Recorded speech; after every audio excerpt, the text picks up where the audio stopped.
My mom ignored my son's medical emergency to brunch with my sister, so I ended the cycle of favoritism with one letter that changed everything. I used to think a mother's love was unconditional, until my 5-year-old son was fighting for his life in an emergency room, while my mother chose brunch with my sister over being there for us. My name is Madison Clark, and I'm 30 years old. I work as an editor for a family health magazine, and I'm a single mother to the most amazing little boy named Caleb. For years I've been trying to maintain a relationship with my mother, Evelyn, despite the obvious favoritism she shows toward my younger sister, Avery. I kept telling myself that family was family, that blood was thicker than water, and that eventually, my mother would see how much I needed her too. Evelyn Clark owns an upscale flower shop that caters to the city's elite. She's always been image-conscious, perfectly put together, and absolutely obsessed with appearances. At 58, she still turns heads wherever she goes, and she's never let anyone forget it. My sister Avery, 27 and a lifestyle influencer with over 200K followers, is essentially a carbon copy of our mother, beautiful, demanding, and completely self-absorbed. Growing up, I was the responsible one. While Avery threw tantrums to get attention, I quietly excelled in school, helped with household chores, and tried to be the daughter I thought my mother wanted. But no matter what I accomplished, it was never enough to compete with Avery's dramatic flair for demanding attention. When I graduated valedictorian, my mother missed the ceremony because Avery had a crisis with her boyfriend. When I got my first job at the magazine, my mother barely acknowledged it because Avery had just reached 50K followers and needed to celebrate. The pattern continued even after Caleb was born 5 years ago. When I was in labor, my mother stayed home to help Avery recover from a bad breakup. When Caleb took his first steps, my mother was too busy planning Avery's birthday party to come see. Every milestone, every moment I wanted to share with my mother, somehow became secondary to whatever trivial drama Avery was experiencing. But I kept trying. I kept calling. Kept inviting her to spend time with her grandson. Kept hoping that maybe this time would be different. Caleb adored his grandmother, and the few times she did visit, she seemed to genuinely enjoy his company. Those moments gave me hope that maybe our relationship could heal, that maybe she could learn to balance her attention between her daughters. I should have known better. Last Saturday started like any other weekend. Caleb had been invited to his friend Tommy's birthday party at a local community center. It was a typical 5-year-old celebration: balloons, games, pizza, and cake. I'd checked with Tommy's mother about the food allergies, specifically mentioning Caleb's severe peanut allergy. She assured me that everything would be peanut-free and that she'd be extra careful. Caleb was so excited. He'd been talking about the party all week, and seeing his face light up as he played with his friends filled my heart with joy. For a moment, everything felt perfect. My son was happy, healthy, and surrounded by children who genuinely liked him. Then everything went wrong. It happened during cake time. Despite all the precautions, despite all the warnings, someone had brought homemade cookies that contained peanut butter. Caleb, being 5 and excited about treats, grabbed one before anyone could stop him. Within minutes, his face began to swell, his breathing became labored, and he started crying that his throat felt funny. I'd never seen an allergic reaction this severe before. His lips turned blue, his breathing became a terrifying wheeze, and his little body began to convulse. The other parents gathered around us, offering help, but I felt completely alone and terrified. Tommy's mother called 911 while I tried to remain calm for Caleb's sake, but inside I was falling apart. In that moment of pure panic, my instinct was to call my mother. Despite everything, despite all the disappointments and broken promises, she was still my mom. She was supposed to be the person I could count on in a crisis. She was supposed to drop everything and be there for her daughter and grandson when we needed her most. I called her number with shaking hands while waiting for the ambulance. "Madison? What's wrong?" "I'm kind of busy right now," she answered, and I could hear Avery's laughter in the background, along with the clinking of glasses and restaurant chatter. "Mom, Caleb is having a severe allergic reaction. We're waiting for an ambulance and I need you to meet us at the hospital. I'm scared, and I don't want to go through this alone." There was a pause, and then I heard her sigh, with annoyance. "Honey, I'm at brunch with Avery right now. We're at that new place downtown, and we've been planning this for weeks. Can't you handle this? I mean, you said the ambulance is coming, so he'll be fine, right?" I couldn't believe what I was hearing. My son was struggling to breathe, and my mother was worried about missing brunch. Mom, this is serious. He can't breathe properly and his face is completely swollen. I need you there. Madison, you're being dramatic. Kids have allergic reactions all the time. The doctors will give him some medicine, and he'll be fine. Avery and I are having an important conversation about her new sponsorship deal. I can't just leave. The ambulance arrived as she was speaking, and I had to hang up to ride with Caleb to the hospital. As the paramedics worked on my son, inserting an IV and administering epinephrine, I kept replaying my mother's words in my head. She'd chosen Brunch over her grandson's medical emergency. She'd chosen Avery's sponsorship deal over her daughter's crisis. The next few hours were a blur of medical procedures and waiting. Caleb's condition stabilized, but the doctors wanted to keep him for observation to make sure he didn't have a secondary reaction. I sat by his hospital bed, holding his small hand and watching him sleep, feeling more alone than I'd ever felt in my life. My phone buzzed occasionally with texts from friends who'd heard about the emergency, offering support and asking if there was anything they could do. But nothing from my mother. Nothing from Avery. It was as if my family had collectively decided that their brunch was more important than a medical emergency. Around 3 in the afternoon, I made the mistake of checking Instagram. There, on Avery's story, was a series of posts from their fancy brunch. Photos of mimosas, artfully arranged fruit plates, and designer handbags. The final post was a selfie of Avery and my mother, both looking radiant and happy, with the caption, "Family time is the best time. Nothing better than quality time with my amazing mom. #blessed, #family first, #Sunday brunch." I stared at that post for a full minute, feeling something fundamental shift inside me. While my son was fighting to breathe, while I was sitting alone in a hospital room terrified that I might lose the most important person in my world, my mother and sister were posting about their perfect family time. The #family first felt like a slap in the face. I screenshot the post, not even sure why I was doing it, but knowing I needed to remember this moment. I needed to remember how it felt to be completely abandoned by the people who were supposed to love me unconditionally. Caleb woke up around 4, groggy but breathing normally. His face was still slightly swollen, but he managed a weak smile when he saw me. "Mommy, is Grandma coming to see me?" he asked, his voice still hoarse from the reaction. I felt my heart break all over again. "I don't think so, baby. She's busy today." "Oh," he said, and even at 5 years old, he seemed to understand the disappointment in my voice.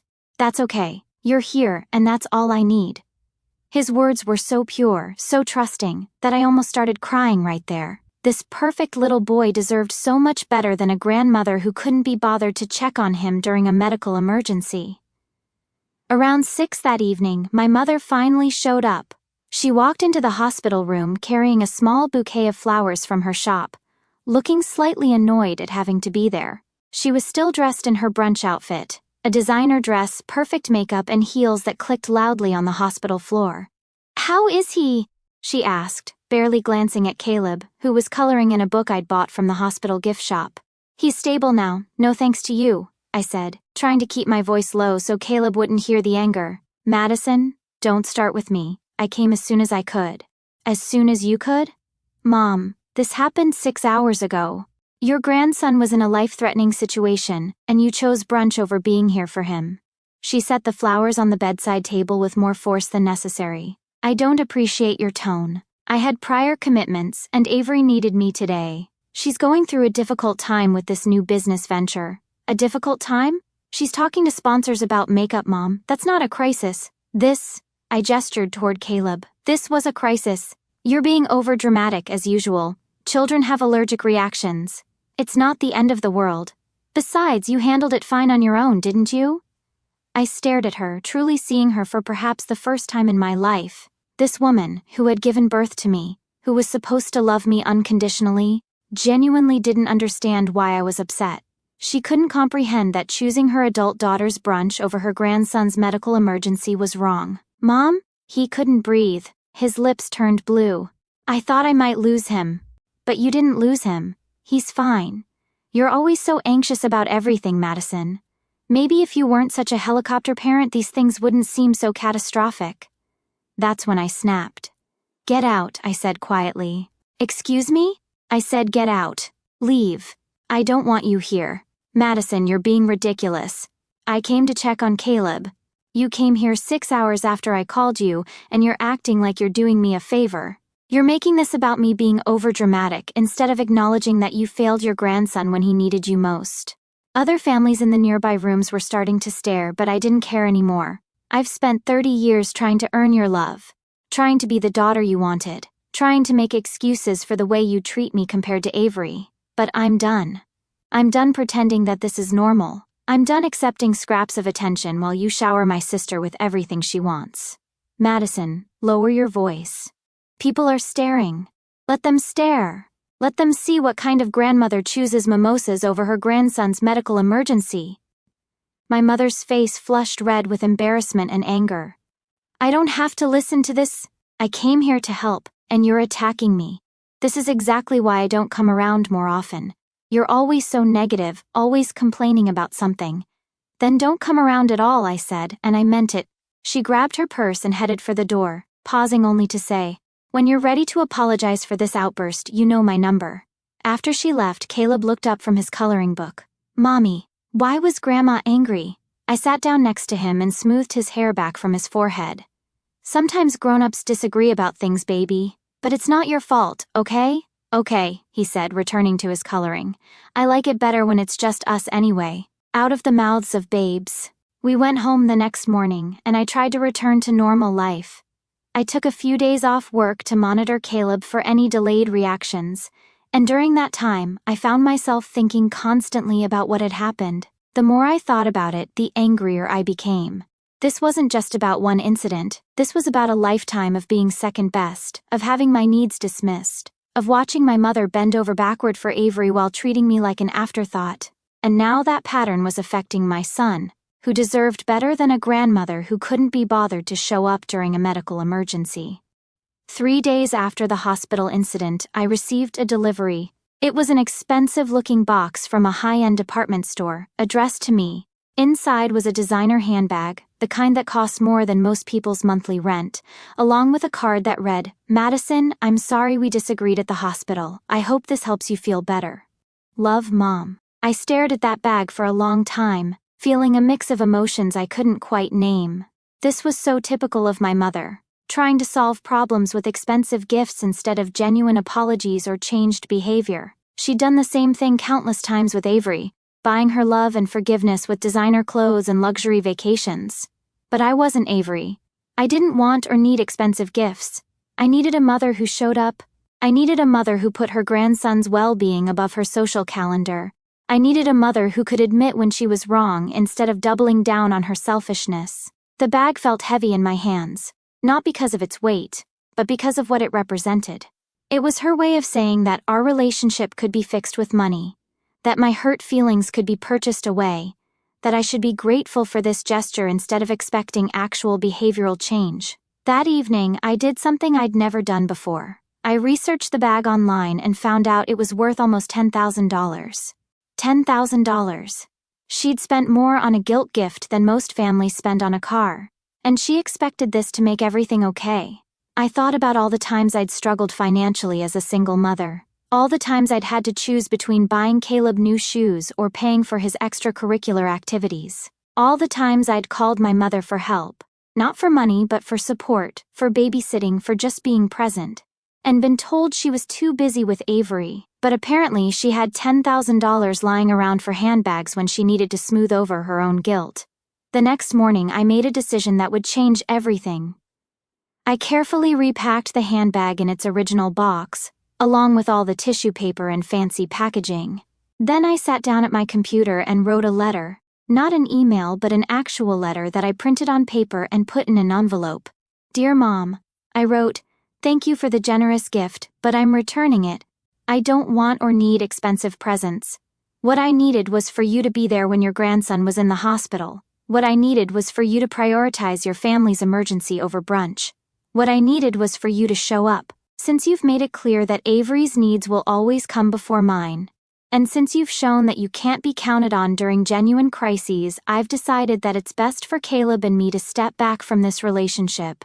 I'm tired of being the daughter who gets the leftovers of your attention. I'm tired of making excuses for your behavior. I'm tired of hoping that this time will be different. Most importantly, I refuse to let my son grow up watching his grandmother treat his mother as an afterthought. Caleb and I deserve better than this. We deserve people in our lives who show up when we need them, who prioritize our well-being, who don't try to buy forgiveness instead of earning it. I won't be calling anymore. I won't be inviting you to events. I won't be sending updates about Caleb's life. If you want to have a relationship with us, you'll need to make some serious changes to how you treat people, but I'm not holding my breath. Please don't contact me unless you're ready to have a real conversation about your behavior and make genuine changes. Expensive gifts and surface-level apologies aren't enough anymore. Madison. I sealed the letter in an envelope, attached it to the returned handbag, and arranged for it to be delivered to her flower shop during business hours. I wanted her to receive it when she was at work, surrounded by her employees and customers, so she couldn't immediately call me in a rage. The next step was harder but necessary. I blocked my mother's phone number. I blocked Avery's phone number. I unfriended and blocked both of them on all social media platforms. I changed Caleb's school pickup instructions to remove my mother from the approved list. Then I sat down with Caleb and had an age-appropriate conversation about why we wouldn't be seeing Grandma for a while. Sometimes adults need time apart when they disagree about important things, I explained. Grandma and I see things very differently, and right now it's better for us to not talk for a while. Are you sad? He asked. I thought about that question seriously. Was I sad? Yes, I was sad about the relationship I'd always wanted but never had. I was sad that my son wouldn't have the grandmother I'd hoped he could have. But I was also relieved, and I was proud of myself for finally standing up for what we deserved. I'm a little sad, I told him honestly, but I'm also proud of us for taking care of ourselves. Okay, he said, and then, with the resilience that constantly amazed me, he went back to playing with his toys. The first few weeks were the hardest. My mother tried calling from different numbers. She sent messages through mutual friends. She even showed up at my office one day, demanding to speak with me. I had building security escort her out. Avery attempted to play mediator, reaching out through Instagram accounts I hadn't blocked yet, telling me I was tearing the family apart and being cruel to Mom. I blocked those accounts too. The worst part was dealing with extended family members who only heard my mother's version of events. According to her story, I'd had a breakdown at the hospital and was keeping Caleb away from his loving grandmother over a minor disagreement. She painted herself as the victim of my emotional instability. But I held firm. Every time someone tried to guilt me into reconciling, I asked them a simple question. If your child was having a life-threatening medical emergency and you called your mother for help, would you think it was reasonable for her to choose brunch over being there? Most people, when confronted with that direct question, began to understand my position. 3 months after I cut contact, I ran into one of my mother's longtime friends at the grocery store. She approached me cautiously, clearly uncomfortable. Madison, honey, I hope you don't mind me saying this, but your mother is really struggling without you and Caleb in her life. I'm sorry to hear that, I said, and I meant it. I didn't want my mother to suffer. I just wanted her to change. She's been asking me to reach out to you, to see if there's any way to fix this. There is a way to fix it, I said. She knows what she needs to do. She says she's tried apologizing. Expensive gifts aren't apologies. Saying I'm sorry we disagreed isn't taking responsibility. If she wants to apologize, she needs to acknowledge what she did wrong and commit to doing better. The woman looked uncomfortable, clearly realizing she was in over her head. Maybe you could give her another chance? I gave her 30 years of chances. I gave her chances every time she chose Avery over me. I gave her a chance when she missed my graduation, my job promotion, Caleb's first steps, his first words, his first day of school. The hospital incident wasn't an isolated event. It was the final straw. I could see understanding dawning in her eyes. I didn't realize it had been going on for so long. Most people don't. My mother is very good at making her neglect seem normal, and I'm very good at making excuses for her behavior. But I'm done with both of those things. As the months passed, I found myself feeling lighter than I had in years. Without the constant disappointment of my mother's favoritism, without the anxiety of wondering if this time she'd show up for me, I could focus on building a life that actually worked for Caleb and me. I threw myself into my work and discovered that I was actually quite good at it when I wasn't constantly distracted by family drama. I got a promotion and a significant raise. I started dating again, something I'd avoided for years because I was too emotionally drained from dealing with my family dynamics. Caleb thrived too. Without the confusion of a grandmother who was sometimes loving and sometimes absent, he became more secure and confident. We developed stronger relationships with friends who actually showed up when we needed them. His friend Tommy's mother became like a grandmother figure to him, and her consistent presence in his life was worth more than any expensive gift my mother had ever given him. 6 months after I cut contact, I heard through the grapevine that my mother had been telling people I was punishing her, and Caleb was being brainwashed against his grandmother. The narrative she'd created painted her as the victim of my vindictive nature, rather than the architect of her own isolation. I also heard that Avery's influencer career was struggling. Apparently, without my mother's constant financial support and emotional labor, she was having trouble maintaining her lifestyle. Several sponsors had dropped her after some poorly received posts, and she'd been forced to move back in with our mother. I felt a twinge of sympathy for both of them, but I didn't let it change my resolve. This was the natural consequence of their choices, just as my peace and happiness were the natural consequences of mine. The real test came 8 months after I'd cut contact, when Caleb was in a minor car accident. We were rear-ended at a red light. Nothing serious, but scary enough that Caleb was shaken up and I was rattled. As I sat in the emergency room getting him checked out as a precaution, my first instinct was still to call my mother. But this time, I called my friend Sarah instead. She dropped everything and met us at the hospital within 20 minutes. She brought coloring books for Caleb and coffee for me. She sat with us during the wait, made jokes to keep Caleb's spirits up, and drove us home afterward. As I watched Sarah interact with my son, truly present, genuinely caring, completely focused on his well-being, I realized that this was what family was supposed to look like. Not the obligation and guilt and conditional love I'd grown up with, but this. People who showed up because they wanted to, who prioritized your well-being because they cared about you, who didn't need expensive gifts to prove their love. Thank you, I told Sarah as she tucked Caleb into bed that night. For what? For being here, for caring, for showing up. She looked at me with confusion. Of course I'm here, you're my friend. This is what friends do. And that's when I fully understood what I'd been missing my entire life. I'd been so focused on trying to earn love from people who were never going to give it freely, that I'd failed to appreciate the people who already loved me without conditions. A year after cutting contact, I was in a completely different place emotionally. I'd been promoted again at work. I was in a healthy relationship with a man who adored both Caleb and me. We'd moved to a larger apartment in a better school district. Most importantly, I'd learned to value myself and demand that others value me too. I still thought about my mother sometimes, usually with sadness rather than anger. I grieved the relationship we could have had if she'd been capable of loving both her daughters equally. I grieved the grandmother Caleb could have had if she'd been able to prioritize his well-being over her social calendar. But I didn't regret my decision to cut contact. Every day that passed confirmed that I'd made the right choice for both Caleb and myself. The final confirmation came on Caleb's 6th birthday. We threw a party at our new apartment, inviting his school friends and the chosen family we'd built over the past year. The room was full of people who genuinely cared about my son, who had shown up consistently in his life, who celebrated his milestones because they loved him.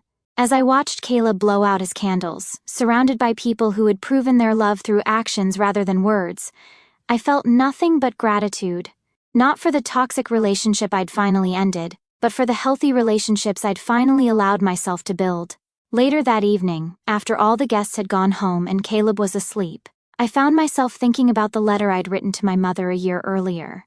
In it, I'd said that Caleb and I deserved better, and I'd been right. We did deserve better.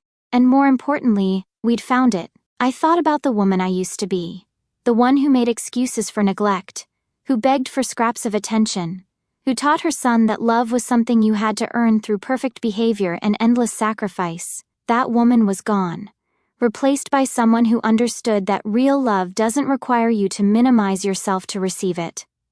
As I turned off the lights and headed to bed, I felt nothing but peace. I'd lost a mother, but I'd gained something infinitely more valuable: self-respect, boundaries, and the knowledge that I was capable of protecting both my son and myself from people who didn't value us. The next morning, Caleb ran into my room with his usual enthusiasm, chattering about his party and his presents and his plans for the day.